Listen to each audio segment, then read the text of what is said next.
The day the lights went out.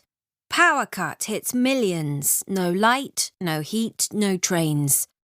A power cut hit New York State yesterday. Millions of people from New York to Canada had no light, no heating, and no food.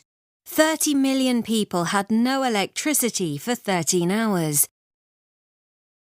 The power cut hit at 7 p.m. while pupils at Thomas Jefferson School were rehearsing for a school concert. I was singing when suddenly all the lights went out, said 11-year-old Loretta Green. Across New York City, people were making dinner. I was cooking soup when the power went off, said Martha Miller in Manhattan. It was dark everywhere. There was no electricity at all.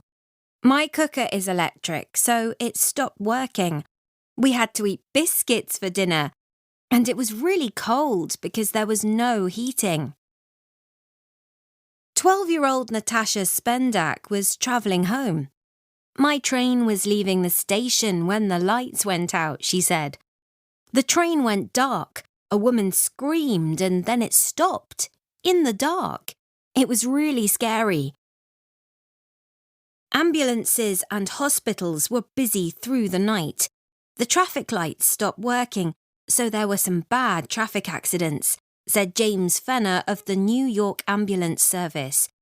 There were a lot of problems at home and in the streets.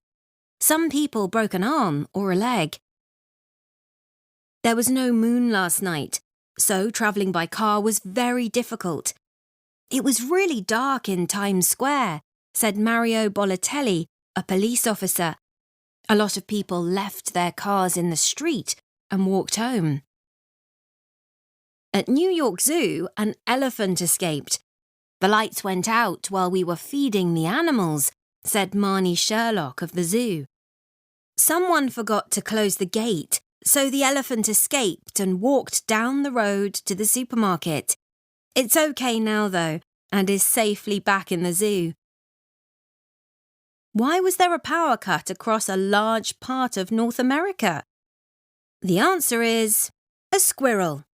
We're very embarrassed, said John Matlock of New York Power. A squirrel jumped on the power lines and they stopped working.